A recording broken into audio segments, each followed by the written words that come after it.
ಧ್ಯಾನ ಕಲಿಯಿರಿ, ತಿಳಿಯಿರಿ, ಸಾಧನೆ ಮಾಡಿರಿ. ಧ್ಯಾನ ಕಲಿಯುವುದು, ತಿಳಿಯುವುದು, ಸಾಧನೆ ಮಾಡುವುದು. ಧ್ಯಾನ ಕಲಿಯಿರಿ ಅಂದ್ರೇನು? ಸ್ವಾಮೀಜಿಯವರೇ, ನಾವು ಧ್ಯಾನ ಮಾಡಬೇಕಂತ ಮನಸ್ಸಿದೆ, ನಾವು 3 ವರ್ಷದಿಂದನೂ ಧ್ಯಾನ ಮಾಡ್ತಾ ಇದ್ದೀವಿ, ಆದರೆ ನಮಗೇನು ಫಲಗಳು ಪರಿಣಾಮಗಳು ಆಗ್ತಾ ಇಲ್ಲ ಅಂತ ಕೆಲವರು ಹೇಳ್ತಾರೆ.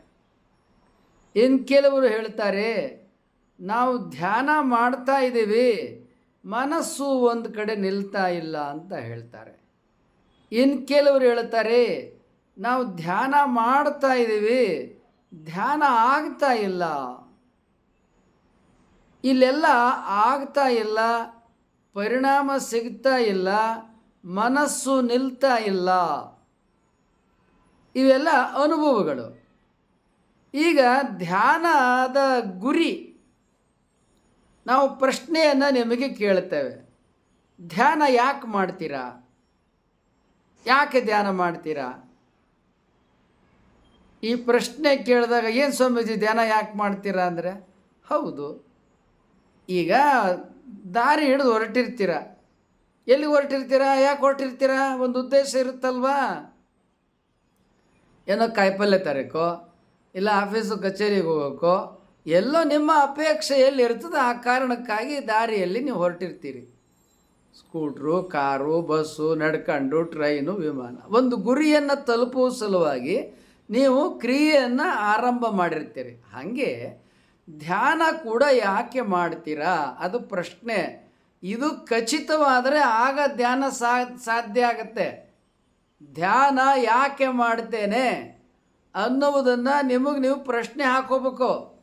ಅನೇಕರು ನಮಗೆ ದುಡ್ಡು ಬೇಕು, ನಮಗೆ ಕೆಲಸ ಬೇಕು, ನಮ್ಮ ಮಗನಿಗೆ ಲಗ್ನ ಆಗಬೇಕು, ನಮ್ಮ ಮಗಳಿಗೆ ಕೆಲಸ ಸಿಗಬೇಕು, ನಾವು ಮನೆ ಕಟ್ಟಬೇಕು, ನಮಗೆ ಸೈಟ್ ಇಲ್ಲ, ಸೈಟ್ ಬೇಕು, ಹೀಗೆ ಏನೋ ನಮಗೆ ಈ ಕೆಲಸ ಆಗಬೇಕು, ನಮ್ದು ಯಾವುದೋ ಈ ಕೆಲಸ ಆಗ್ತಾ ಇಲ್ಲ, ಕೆಲಸ ಆಗಬೇಕು, ಇಂಥ 108 ಇರ್ತವೆ. ಮನುಷ್ಯ ಜೀವನದಲ್ಲಿ ಹುಟ್ಟಿದಂಥ ಕಾಲದೊಳಗೆ ನಮಗೆ ನಮ್ಮ ನಿತ್ಯ ಜೀವನದಲ್ಲಿ ಆಗಬೇಕಾಗಿರೋದು ಸಾವಿರಾರು ಕೆಲಸಗಳಿರ್ತವೆ. ಅವುಗಳು ಆಗಬೇಕು ಅಂತ ಧ್ಯಾನ ಮಾಡುವುದು. ಈಗ ನೋಡ್ರಿ, ನಾನೀಗ ವಿಡಿಯೋ ಮಾಡ್ತಾ ಇದ್ದೀನಿ. ನಾನೀಗ ವಿಶ್ವಶಕ್ತಿಯಲ್ಲಿ ಏನು ಕೇಳ್ತೀನಿ? ನನಗೆ ನಿಶ್ಶಬ್ದವನ್ನು ಕೊಡಿ. ಈಗ ಶಬ್ದ ಗದ್ದಲ ಆಗಿಬಿಟ್ರೆ ನಾನು ವಿಡಿಯೋ ನಿಮಗೆಲ್ಲ ಕೇಳಿಸಲ್ಲ. ನಿಶ್ಶಬ್ದ ಇದ್ರೆ ತಾನೇ ವಿಡಿಯೋ ಆಗೋದು. ಅದಕ್ಕೆ ನಾನು ವಿಶ್ವಶಕ್ತಿಯಲ್ಲಿ ಏನು ಪ್ರಣಾಮ ಮಾಡ್ತೇನೆ? ನಾನು ವಿಡಿಯೋ ಮಾಡ್ತಾ ಇದ್ದೇನೆ, ನನಗೆ ನೀವು ನಿಶ್ಶಬ್ದವನ್ನು ಅನುಗ್ರಹಿಸಬೇಕು. ಈಗ ಬೆಂಗಳೂರು ನಗರದಲ್ಲಿ ಇದ್ದುಕೊಂಡು ನಾನು ಸ್ಟುಡಿಯೋ ಮಾಡಿಕೊಳ್ಳದೆ ವಿಡಿಯೋ ಮಾಡೋದು ಸಾಧ್ಯ ಏನ್ರಿ? ಎಷ್ಟು ವಾಹನಗಳ ಗದ್ದಲ, ಎಷ್ಟು ಏನೇನೋ ಇರ್ತಾವಲ್ವಾ? ಆ ಎಲ್ಲವೂ ಇಲ್ದಂಗೆ ನನಗೆ ವಿಶ್ವಶಕ್ತಿ ಅನುಗ್ರಹಿಸ್ತಾ ಇದೆ, ನಾನು ನಿಶ್ಶಬ್ದದಲ್ಲಿ ವಿಡಿಯೋ ಮಾಡ್ತಾ ಇದ್ದೀನಿ ಅಂತಂದರೆ ಅದು ವಿಶ್ವಶಕ್ತಿ ಅನುಗ್ರಹ ಅಲ್ವಾ? ಈಗ ಯಾರೋ ಮಾತಾಡ್ತಿರ್ತಾರೆ, ಮತ್ತೇನೋ ಇರ್ತದೆ, 108 ಗದ್ದಲ ಇದ್ದೇ ಇರ್ತದೆ. ನೀವು ಸುಮ್ಮನೆ ಅವಲೋಕನ ಮಾಡ್ಕೊಳ್ಳಿ, ಮನೆಯಲ್ಲೇ ಬೇಕಾದಷ್ಟು ಗದ್ದಲ ಇರ್ತದೆ.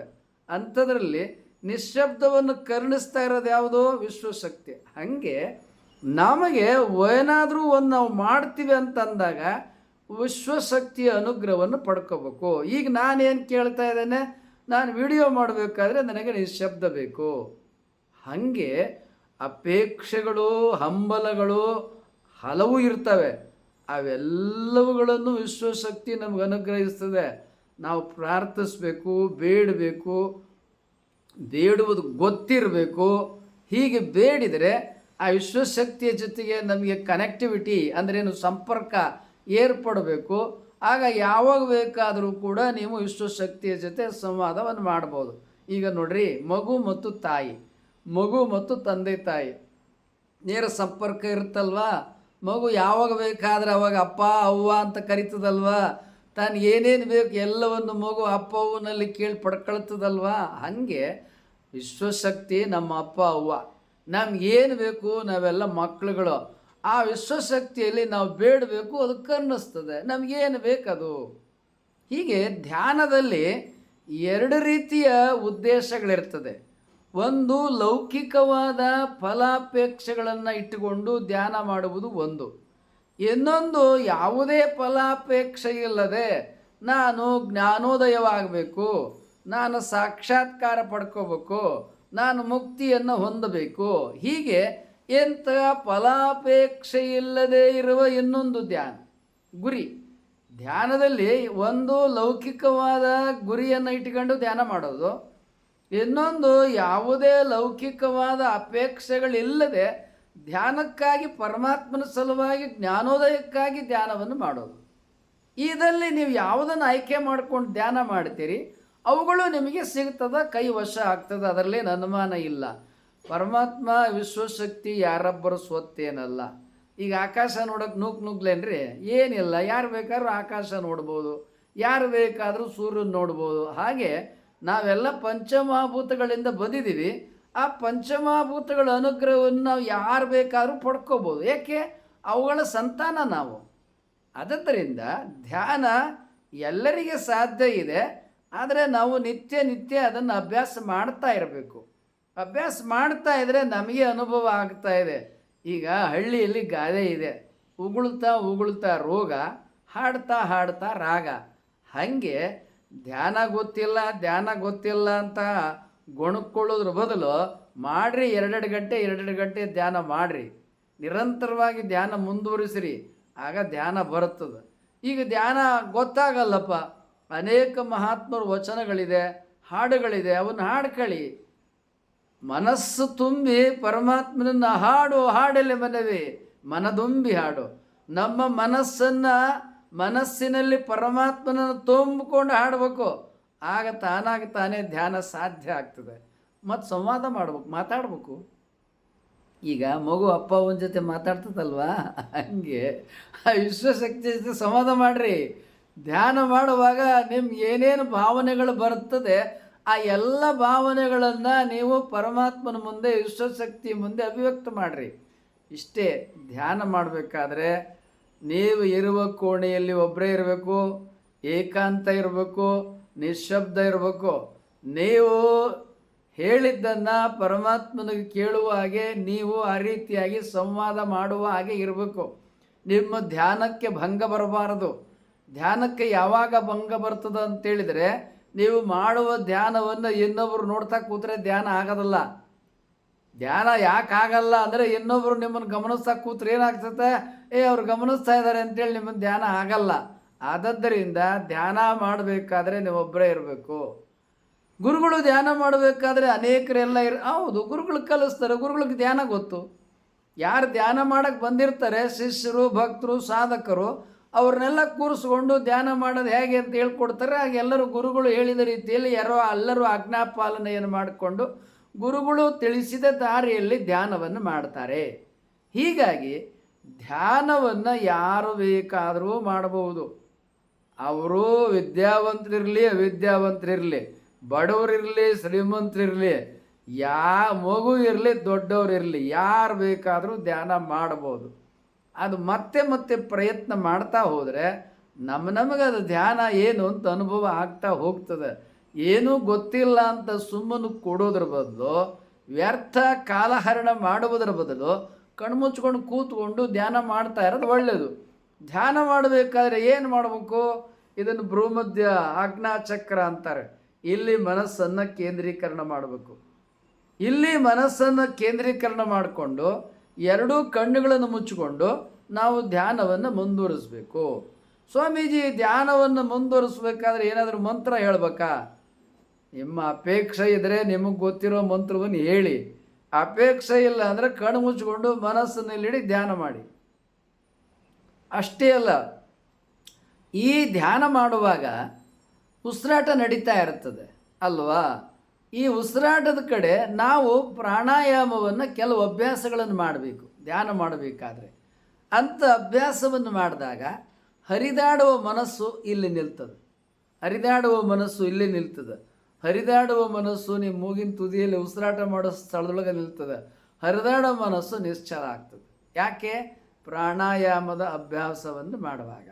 ಏನು ಪ್ರಾಣಾಯಾಮದ ಅಭ್ಯಾಸ ಅಂದರೆ, ನಿಧಾನವಾಗಿ ನಮ್ಮ 2 ಮೂಗಿನಿಂದ ಒಳಗೆ ಉಸಿರನ್ನು ತಗೊಳ್ಳೋದು, ನಿಧಾನವಾಗಿ ಬಿಡೋದು. ಈಗ ಇನ್ನೊಮ್ಮೆ ಈಗ ಧ್ಯಾನವನ್ನು 15 ನಿಮಿಷಗಳ ಕಾಲ ಧ್ಯಾನ ಮಾಡೇ ಬಿಡೋಣ. ಸುಮ್ಮನೆ ಧ್ಯಾನ ಅನ್ನೋದ್ರ ಬದಲು ಈಗ ನಾನು ಕಣ್ಮುಚ್ಕೊಳ್ತೀನಿ, ನೀವು ಕಣ್ಮುಚ್ಕೊಳ್ಳಿ, ನಿಧಾನವಾಗಿ ಉಸಿರನ್ನು ತಗೊಳ್ಳಿ, ನಿಧಾನವಾಗಿ ಉಸಿರನ್ನು ಬಿಡಿ. ಉಸಿರನ್ನು ತಗೊಂಡು ಉಸಿರನ್ನು ಬಿಟ್ಟರೆ ಅದು ಒಂದು ಉಸಿರಾಟ. 15 ನಿಮಿಷಗಳ ಕಾಲ ಈಗ ಧ್ಯಾನ ಮಾಡೋಣ. ನಾನು ಕಣ್ಮುಚ್ತೇನೆ, ನೀವು ಕಣ್ಮುಚ್ಚ್ರಿ. ನೀವು ಕುರ್ಚಿ ಮೇಲೋ, ಸೋಫಾ ಮೇಲೋ, ಬೆಂಚ್ ಮೇಲೋ, ನೆಲದ ಮೇಲೋ, ನಿಮಗೆ ಹೆಂಗೆ ಅನುಕೂಲ ಹಾಗೆ ರೀತಿ ಕೂತ್ಕೊಳ್ಳಿ. ಕಣ್ಮುಚ್ಚಿ ಮನಸ್ಸನ್ನು ಭ್ರೂಮಧ್ಯದಲ್ಲಿ ಆಜ್ಞಾಚಕ್ರ ಅಂತಾರೆ, ಅಲ್ಲಿ ಕೇಂದ್ರೀಕರಿಸಿ ನಿಧಾನವಾಗಿ ಉಸಿರು ತಗೊಳ್ಳಿ, ನಿಧಾನವಾಗಿ ಉಸಿರು ಬಿಡಿ. ಉಸಿರು ತೊಗೊಂಡು ಉಸಿರು ಬಿಟ್ಟರೆ ಒಂದು ಉಸಿರಾಟ. ಇಂಥ ಉಸಿರಾಟವನ್ನು 15 ನಿಮಿಷಗಳ ಕಾಲ ನಿರಂತರವಾಗಿ ಮುಂದುವರಿಸಿ. ಸಿದ್ಧತೆ ಆರಂಭ.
ಶಾಂತಿ. ಎಲ್ಲರೂ ಕಣ್ಬಿಡ್ರಿ. ಧ್ಯಾನದ ಪರಿಣಾಮಗಳೇನು?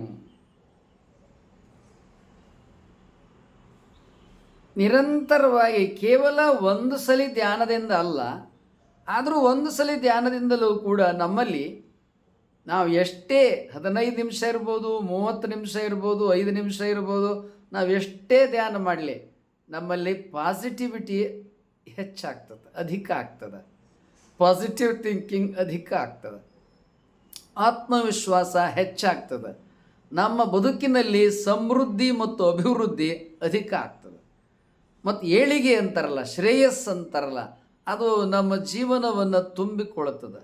ನಾವು ಜೀವನದಲ್ಲಿ ಏನು ಪಡ್ಕೋಬೇಕು ಅಂತ ಇರ್ತೀವಿ ಅವೆಲ್ಲವೂ ನಮಗೆ ತಾನೇ ಒದಗಿ ಬರ್ತದೆ. ನಾವು ಬೇಡೋ ಹಾಗೆ ಇಲ್ಲ, ಬೇಡದಲ್ಲೇ ಅನುಗ್ರಹ ಆಗ್ತದೆ. ಇದು ಧ್ಯಾನದ ಶಕ್ತಿ. ಆದ್ದರಿಂದ ಪ್ರತಿಯೊಬ್ಬರೂ ಧ್ಯಾನವನ್ನು ಮುಂದುವರಿಸಿ. ಧ್ಯಾನ ಮಾಡುವ ಕಾಲಕ್ಕೆ ಅನೇಕರು ಹೇಳ್ತೀರಿ, ನಮ್ಮ ಮನಸ್ಸು ಹರಿದಾಡ್ತದೆ, ಬೇರೆ ಬೇರೆ ವಿಚಾರಗಳು ಬರ್ತದೆ, ಬೇರೆ ಬೇರೆ ಆಲೋಚನೆಗಳು ಬರ್ತದೆ. ಖಂಡಿತ ಅವೆಲ್ಲವೂ ಹೋಗ್ತದೆ. ನಾವೇನು ಈ ಉಸಿರಾಟದ ಪದ್ಧತಿಯನ್ನು ಹೇಳಿದ್ವಲ್ಲ, ಇದನ್ನು ನೀವು ಅನುಸರಿಸ್ರಿ, ನಿಮ್ಮ ಎಲ್ಲ ಏನು ವಿಚಾರಗಳು ಅವೆಲ್ಲವೂ ನಿಲ್ಲಾಗ್ತವೆ, ಶೂನ್ಯ ಆಗ್ತದೆ. ಹರಿದಾಡುವ ಮನಸ್ಸು ಏನದಲ್ಲ, ಹರಿದಾಡುವ ಮನಸ್ಸು ಇಲ್ಲಿ ಇಲ್ಲಿ ಇಲ್ಲಿ ನಿಲ್ತದೆ, ವಿಚಾರಗಳು ಶೂನ್ಯ ಆಗ್ತವ. ನಿಮ್ಮ ನಿರಂತರವಾಗಿ ಏನು ಧ್ಯಾನ ಮಾಡಬೇಕು ಅಂತಿರ್ತೀರಿ ಅದು ಧ್ಯಾನ ನಿರಂತರವಾಗಿ ಮುಂದುವರಿತದೆ. ನಿಮ್ಮ ಅಪೇಕ್ಷೆ ಏನಿರ್ತದೆ ಅದನ್ನೆಲ್ಲ ನೀವು ಮನಸ್ಸಿನಲ್ಲಿ ಹೇಳ್ಕೊಳ್ತಾ ಇರಿ, ವಿಶ್ವಶಕ್ತಿಯ ಮುಂದೆ ಅಭಿವ್ಯಕ್ತಿ ಮಾಡ್ತಾ ಇರಿ. ನಿಮ್ಗೆ ಏನು ಬೇಕು ಎಲ್ಲ ಕೇಳ್ಕೊಳ್ರಿ, ನಿಮ್ಗೆ ಏನು ಬೇಕು ಎಲ್ಲವನ್ನು ವಿಶ್ವಶಕ್ತಿ ಕೊಡ್ತದೆ. ಆದ್ದರಿಂದ ಧ್ಯಾನವನ್ನು ಪ್ರತಿಯೊಬ್ಬರು ಮುಂದುವರಿಸಿ. ಈಗ ಧ್ಯಾನವನ್ನು ನಾನೀಗ ಕಲಿಸಿದ್ದೇನೆ, 15 ನಿಮಿಷ ನಿಮ್ಮ ಎದುರಿಗೆ ನಾನು ಧ್ಯಾನ ಮಾಡಿದ್ದೇನೆ. ಇದನ್ನು ನೀವು ಅರ್ಧ ಗಂಟೆ ಮಾಡಿ, 1 ಗಂಟೆ ಮಾಡಿ, ನಿಮ್ಮ 2 ಗಂಟೆ ಮಾಡಿ, 3 ಗಂಟೆ ಮಾಡಿ, 4 ಗಂಟೆ ಮಾಡಿ, ಅರ್ಧ ದಿನ ಮಾಡಿ, ಇಡೀ ದಿನ ಮಾಡಿ. ಸಂಪೂರ್ಣವಾಗಿ ರಜಾ ದಿನ ಇದ್ದಾಗ ಭಾನುವಾರ ಏನು ಮಾಡ್ತೀರಿ? ನಿಮ್ಗೆ ಯಾವತ್ತು ರಜಾ ಇರ್ತದೆ, ನಿಮ್ಗೆ ಯಾವಾಗ ಫ್ರೀ ಇರ್ತದೆ, ಧ್ಯಾನ ನಿರಂತರವಾಗಿ ಮುಂದುವರಿಸ್ರಿ. ನಿಮ್ಗೆ ಏನು ಬೇಕು ಎಲ್ಲ ಸಿಗ್ತದೆ. ನಾವು ಕೇಳಿದಲೇ ವಿಶ್ವಶಕ್ತಿ ಕೊಡ್ತದೆ. ಹರಿದಾಡುವ ಮನಸ್ಸು ಖಂಡಿತ ನಿಲ್ತದೆ. ನಾವೇನು ಹೇಳಿದೇವಲ್ಲ, ಈ ರೀತಿ ಉಸಿರು ತಗೊಳ್ಳಿ ಬಿಡಿ, ಉಸಿರು ತಗೊಳ್ಳಿ ಬಿಡಿ, ನಿಧಾನವಾಗಿ ಉಸಿರು ತಗೊಳ್ಳಿ, ನಿಧಾನವಾಗಿ ಉಸಿರು ಬಿಡಿ. ಆಜ್ಞಾ ಚಕ್ರದಲ್ಲಿ ಮನಸ್ಸನ್ನು ಕೇಂದ್ರೀಕರಿಸಿ, ಉಸಿರಾಡುವ ಸ್ಥಳದೊಳಗೆ ಮನಸ್ಸನ್ನು ಕೇಂದ್ರೀಕರಿಸಿ, ಇಲ್ಲಿ ಕೇಂದ್ರೀಕರಿಸಿ, ಇಲ್ಲಿ ಕೇಂದ್ರೀಕರಿಸಿ, ಇಲ್ಲಿ ಕೇಂದ್ರೀಕರಿಸಿ, ಇಲ್ಲಿ ಕೇಂದ್ರೀಕರಿಸಿ, ಇಲ್ಲಿ ನಮ್ಮ ಮೆದುಳು ಸಹಸ್ರಾರದಲ್ಲಿ ಕೇಂದ್ರೀಕರಿಸಿ ಮುಂದುವರಿಸ್ತಾನೆ ಇರಿ. ಧ್ಯಾನ ನಡೀತಾನೆ ಇರಲಿ, ನಡೀತಾನೆ ಇರಲಿ, ನಡೀತಾನೆ ಇರಲಿ. ಈ ಧ್ಯಾನವನ್ನು ನಿರಂತರವಾಗಿ ಮುಂದುವರಿಸಿ. ನಿಮ್ಗೇನು ಬೇಕು ಎಲ್ಲವೂ ವಿಶ್ವಶಕ್ತಿ ಅನುಗ್ರಹ ಮಾಡ್ತದೆ. ನಿಮ್ಗೇನು ಬೇಕು ಎಲ್ಲ ನಿಮ್ಮ ಮನಸ್ಸು ನಿಮಗೆ ಕೊಡ್ತದೆ. ಈ ಮನಸ್ಸಿದೆಯಲ್ಲ, ಇದು ಕಲ್ಪವೃಕ್ಷ ಕಾಮಧೇನು ಇದ್ದಂಗೆ. ನಾವು ಕೇಳಿದ್ದೆಲ್ಲ ನಮ್ಮ ಮನಸ್ಸೇ ನಮಗೆ ಕೊಡುತ್ತೆ. ಆದ್ದರಿಂದ ನಾವೇನು ಮಾಡಬೇಕು? ಧ್ಯಾನ ಮಾಡಬೇಕು. ನಮಗೇನು ಬೇಕು ಎಲ್ಲವನ್ನೂ ನಮ್ಮ ಮನಸ್ಸು ನಮಗೆ ಕೊಡ್ತದೆ, ಕೇಳ್ದಲೇನೂ ಕೊಡ್ತದೆ. ನಾವೇನು ಕೇಳಬೇಕಾಗೇ ಇಲ್ಲ. ಆದರೂ ನೀವು ಕೇಳಬೇಕಂತ ಮನಸ್ಸಿದೆ, ಕೇಳಿ ನೀವು ಕೇಳಿದ್ದನ್ನು ಕೊಡ್ತದೆ. ನಿಮ್ಗೆ ಏನು ಅಪೇಕ್ಷೆ ಇರ್ತದೆ ಎಲ್ಲವೂ ತಾನಾಗಿ ಒದಗಿ ಬರ್ತದೆ. ಆದ ಕಾರಣ ಧ್ಯಾನ ಮಾಡಿ, ಧ್ಯಾನ ಮಾಡಿ, ಧ್ಯಾನ ಮಾಡಿ. ಧ್ಯಾನ ಕಲಿಯಿರಿ, ಧ್ಯಾನ ತಿಳಿಯಿರಿ, ಧ್ಯಾನ ಸಾಧನೆ ಮಾಡಿ, ಧ್ಯಾನವನ್ನು ಮುಂದುವರಿಸಿ. ಧ್ಯಾನ ಮಾಡಿ ಆರೋಗ್ಯವಂತರಾಗಿ, ಧ್ಯಾನ ಮಾಡಿ ಐಶ್ವರ್ಯವಂತರಾಗಿ, ಧ್ಯಾನ ಮಾಡಿ ಶತಾಯುಷಿಗಳಾಗಿ, ಧ್ಯಾನವನ್ನು ಮತ್ತೆ ಮತ್ತೆ ಮುಂದುವರಿಸಿ ನಮ್ಮ ಅಂತರಂಗ ಬಹಿರಂಗದೊಳಗೆ ಪಾಸಿಟಿವಿಟಿ, ಶ್ರೇಯಸ್ಸನ್ನು ತುಂಬಿಕೊಳ್ಳಿ. ಅಭಿವೃದ್ಧಿ, ಸಮೃದ್ಧಿ ತಾನಾಗಿ ನಮ್ಮ ಬದುಕನ್ನು ತುಂಬಿಕೊಳ್ಳುತ್ತದೆ, ಆವರಿಸಿಕೊಳ್ಳುತ್ತದೆ. ಆದ ಕಾರಣ ಧ್ಯಾನ ಮಾಡಿ, ಧ್ಯಾನ ಮಾಡಿ, ಧ್ಯಾನ ಮಾಡಿ ಮತ್ತು ನಗುನಗ್ತಾ ಇರಿ. ಧ್ಯಾನ ಮಾಡಿದರೆ ಆನಂದ ತಾನಾಗಿ ಬರ್ತದ. ನಮ್ಮ ಮುಖದೊಳಗೆ ನಮ್ಮ ಮುಗುಳು ನಗೆ ತಂತಾನೇ ನಾವು ಬಂದುಬಿಡ್ತದೆ, ಸಹಜವಾಗಿ ಬಂದುಬಿಡ್ತದೆ. ಆದ ಕಾರಣ ಧ್ಯಾನ ಮಾಡಿ ಆನಂದವಾಗಿರಿ, ಧ್ಯಾನ ಮಾಡಿ ಸಂತೋಷವಾಗಿರಿ, ಧ್ಯಾನ ಮಾಡಿ ಶ್ರೇಯಸ್ಸನ್ನು ಪಡೆಯಿರಿ, ಧ್ಯಾನ ಮಾಡಿ ಸಮೃದ್ಧಿಯನ್ನು ಪಡೆದುಕೊಳ್ಳಿ. ಆದ್ದರಿಂದ ಧ್ಯಾನ ಮಾಡಿ, ಧ್ಯಾನ ಮಾಡಿ, ಧ್ಯಾನ ಮಾಡಿ. ಇನ್ನೊಮ್ಮೆ ಹೇಳ್ತೇನೆ, ಧ್ಯಾನ ಮಾಡಿ, ಧ್ಯಾನ ಮಾಡಿ, ಧ್ಯಾನ ಮಾಡಿ, ಧ್ಯಾನವನ್ನು ಮುಂದುವರಿಸಿ. ನೀವು ನಮಗೆ ಮೌಲಿಕವಾದ ಸಬ್ಸ್ಕ್ರೈಬರ್. Valuable subscriber. ನೀವಾಗಲೇ ಸಬ್ಸ್ಕ್ರೈಬ್ ಮಾಡಿರ್ಬೋದು. ಮಾಡಿಲ್ಲದೆ ಹೋದರೆ ಸಬ್ಸ್ಕ್ರೈಬ್ ಮಾಡಿ, ಲೈಕ್ ಮಾಡಿ. ಅಲ್ಲಿ ಬೆಲ್ ಬಟನ್ ಬರುತ್ತೆ, ಬೆಲ್ ಬಟನನ್ನು ಒತ್ತಿ. ನಿಮ್ಮ ವಾಟ್ಸಪ್ಪಲ್ಲಿ ಅನೇಕರ ನಂಬರ್ಗಳಿರುತ್ತೆ. ಕನಿಷ್ಠ 10 ಜನಕ್ಕೆ ಈ ವಿಡಿಯೋಗಳನ್ನು ನೀವು ಕಳುಹಿಸಿ. ಕಲ್ಲ ಹೊತ್ತು ಕಡಲೊಳಗೆ ಮುಳುಗಿದಡೆ ಎಡರಿಂಗೆ ಕಡೆ ಉಂಟೆ ಅಯ್ಯ. ಉಂಡು ಹಸಿವಾಯಿತೆಂದಡೆ ಭಂಗವೆಂಬೆ. ಕಂಡ ಕಂಡ ಠಾವಿನಲ್ಲಿ ಮನ ಬೆಂದಡೆ. ಗಂಡ ಚನ್ನಮಲ್ಲಿಕಾರ್ಜುನಯ್ಯ ಎಂತೊಲಿವನಯ್ಯ. ಇದು ಅಕ್ಕ ಮಹಾದೇವಿಯವರ ವಚನ. ಈ ವಚನದೊಳಗೆ ಅವರು ಏನು ಹೇಳ್ತಾ ಇದ್ದಾರೆ? ಕಲ್ಲ ಹೊತ್ತು ಕಡಲೊಳಗೆ ಮುಳುಗಿದಡೆ ಎಡರಿಂಗೆ ಕಡೆ ಉಂಟೆ ಅಯ್ಯ. ಕಡಲು ಅಂದ್ರೇನು? ಸಮುದ್ರ. ಸಮುದ್ರಕ್ಕೆ ಕಲ್ಲನ್ನು ತಲೆ ಮೇಲೆ ಹೊತ್ಕೊಂಡು ಮುಳುಗಿಬಿಟ್ರೆ ಎಡರು ಅಂದರೆ ಕಷ್ಟಗಳು. ಅದು ಒಂದೇ ಎರಡೇ ಅಲ್ರಿ. ಹೊಳೆಯಲ್ಲಿ ಸಮುದ್ರದಲ್ಲಿ ನಾವು ಈಜೋದೇ ಕಷ್ಟ. ಇಂಥ ಮುಳುಗದಂಥ ಕಾಲದೊಳಗೆ ನೀರಿನೊಳಗೆ ಒಂದು ಕಲ್ಲನ್ನು ತಲೆ ಮೇಲೆ ಹೊತ್ಕೊಂಡು ನಾವು ಮುಳುಗ್ತೀನಿ, ಈಜಾಡ್ತೀನಿ ಅಂದ್ರೆ ಅದು ಸಾಧ್ಯವ? ಕಷ್ಟಗಳು ಒಂದೇ ಎರಡೇ. ಹಾಗೆ ಕಲ್ಲು ಅಂದ್ರೇನು? ಮನಸ್ಸಿನ ತಾಪತ್ರಯಗಳು. ಕಡಲು ಅಂದ್ರೇನು? ಈ ಜೀವನ ಸಮುದ್ರ. ನಾವು ಈ ಜೀವನ ಸಮುದ್ರದೊಳಗೆ ತಾಪತ್ರಯಗಳನ್ನು ನಮ್ಮ ಮನಸ್ಸಿನಲ್ಲಿ ತುಂಬಿಕೊಂಡು ಬಿಟ್ಟು ನಾವು ಪರಮಾತ್ಮನ ಪಡ್ಕೊಳ್ತೀವಿ ಅಂದರೆ ಅದು ಸಾಧ್ಯನಾ ಅಂತ ಕೇಳ್ತಾರೆ. ತಾಪ ಅಂದ್ರೇನು? ತೊಂದರೆ, ಕಷ್ಟ, ಹಿಂಸೆ, ನೋವು. ತ್ರಯ ಅಂದ್ರೇನು? ಮೂರು ರೀತಿಯ ತಾಪಗಳು, ಹಿಂಸೆಗಳು, ತೊಂದರೆಗಳು ಈ ಆತ್ಮನಿಗಿದ್ದಾವೆ. ಆತ್ಮ ಅಂದ್ರೇನು? ಜೀವ, ಪ್ರಾಣ. ಈ ಜೀವನಿಗೆ 3 ರೀತಿಯ ತಾಪತ್ರಯಗಳಿದ್ದಾವೆ.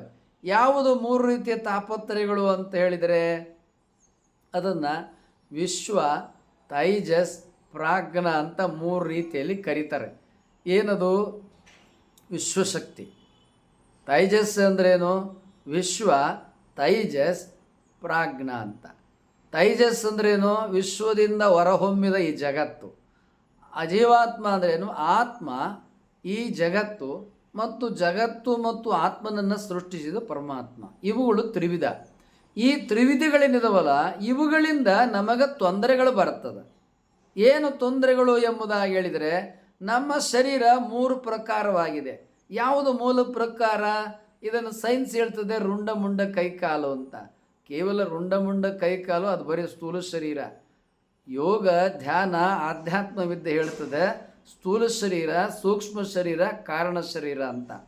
ಸ್ಥೂಲ ಶರೀರ ಅಂದ್ರೇನು? ಮುಟ್ಟಿದ್ರೆ ಸಿಗ್ತದಲ್ಲ ಈ ರುಂಡಮುಂಡ ಕೈಕಾಲು, ಅದು ಸ್ಥೂಲ ಶರೀರ. ಸೂಕ್ಷ್ಮ ಶರೀರ ಅಂದ್ರೇನು? ನಮ್ಮ ಪಂಚ ಜ್ಞಾನೇಂದ್ರಿಯಗಳು, ಕಣ್ಣು, ಕಿವಿ, ಮೂಗು, ನಾಲಿಗೆ, ಚರ್ಮ.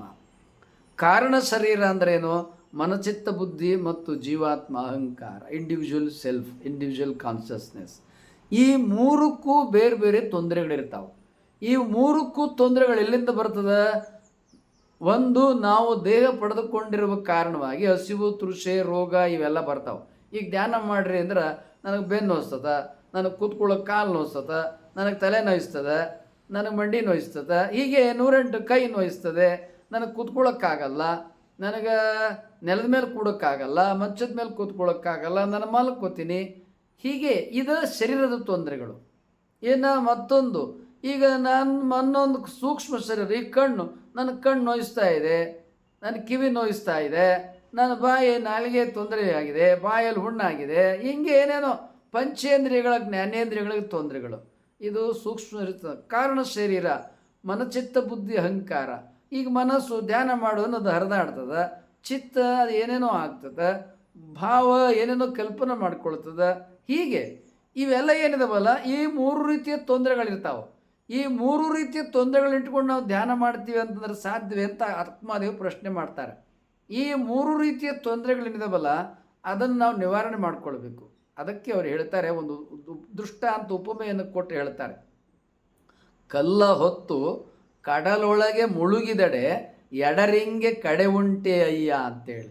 ತಲೆ ಮೇಲೆ ಕಲ್ಲು ಹೊತ್ಕೊಂಡು ಸಮುದ್ರ, ಕೆರೆ, ಹೊಳೆ ಮುಳುಗಿದರೆ ಕಷ್ಟಗಳು ಒಂದೇ ಎರಡೇ. ಹಾಗೆ ಈ ಜೀವನ ಅನ್ನೋ ಸಮುದ್ರದೊಳಗೆ ಈ ದೇಹ ಅನ್ನತಕ್ಕಂಥ ಕಲ್ಲನ್ನು ಹೊತ್ಕೊಂಡು ನಾವು ಬಂದಂಥ ಕಾಲದೊಳಗೆ ಈ ದೇಹಕ್ಕೆ ಕಾರಣವಾಗಿ ಅನೇಕ ತೊಂದರೆಗಳು ಬರ್ತದೆ. ದೇಹಕ್ಕೆ ಕಾರಣವಾಗಿ ರೋಗ ಬರ್ತದೆ, ದೇಹಕ್ಕೆ ಕಾರಣವಾಗಿ ಅಶುಶ್ರೂಷೆಗಳಾಗ್ತದೆ, ದೇಹಕ್ಕೆ ಕಾರಣವಾಗಿ ಜನನ ಮರಣಗಳು ಬರ್ತದೆ, ದೇಹಕ್ಕೆ ಕಾರಣವಾಗಿ ಕರ್ಮಗಳು ಬೆಂಬತ್ತವ, ದೇಹಕ್ಕೆ ಕಾರಣವಾಗಿ ಬಡತನ, ಅವಿದ್ಯೆ ಇಂಥ 108 ತೊಂದರೆಗಳು ಬರ್ತಾವ್ರಿ. ಇವೆಲ್ಲ ದೇಹದ್ದು ಅಂದ್ರೇನು? ಇವೆಲ್ಲ ನಾವೇನು ಒಂದು ಈ ಜನ್ಮದಲ್ಲಿ ದೇಹ ಪಡೆದುಕೊಂಡ ಕಾರಣವಾಗಿ ಹಸಿವು, ತೃಷೆ, ರೋಗ, ಜನನ, ಮರಣ, ಮತ್ತೊಂದು ಈ ಕರ್ಮ ಕಾರಣವಾಗಿ ನಾವು ಮತ್ತೆ ಮತ್ತೆ ಜನನ ಮರಣದಲ್ಲಿ ಬಂದಿದ್ದೇವೆ, ಅದು ಒಂದು. ಮತ್ತು ಈಗ ನಾವು ಈ ಜನ್ಮದಲ್ಲಿ ಮುಕ್ತಿಯನ್ನು ಪಡ್ಕೊಳ್ದೆ ಹೋದರೆ ಮತ್ತೂ ಹುಟ್ಟು ಬರ್ತೇವೆ. ಸೊ ಹೀಗೆ ಈ ಜೀವನು ದೇಹವನ್ನು ಧರಿಸಿ ಬಂದ ಕಾರಣವಾಗಿ ಅನೇಕ ಎಡರೊಂದ್ರೇನು ತೊಂದರೆಗಳು ಕಡೆಯುಂಟೆ ಅಯ್ಯ. ಅವು ಮುಕ್ತಾಯ ಆಗ್ತವೆ, ಅವು ಕೊನೆ ಆಗ್ತವೆ ಅಂತ ಅಕ್ಕಮದೇವ್ ಪ್ರಶ್ನೆ ಮಾಡ್ತಾರೆ. ಉಂಡು ಹಸಿವಾಯಿತೆಂದರೆ ಭಂಗವೆಂಬೆ.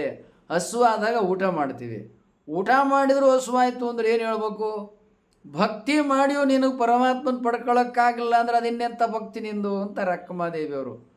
ಉಂಡು ಹಸಿವಾಯಿತೆಂದೆಡೆ ಭಂಗವೆಂಬೆ, ಕಂಡ ಠಾವಿನಲ್ಲಿ ಮನ ಬೆಂದೆಡೆ ಗಂಡ ಚನ್ನಮಲ್ಲಿಕಾರ್ಜುನಯ್ಯ ಎಂತೊಲಿವೆನಯ್ಯ ಅಂತಾರೆ.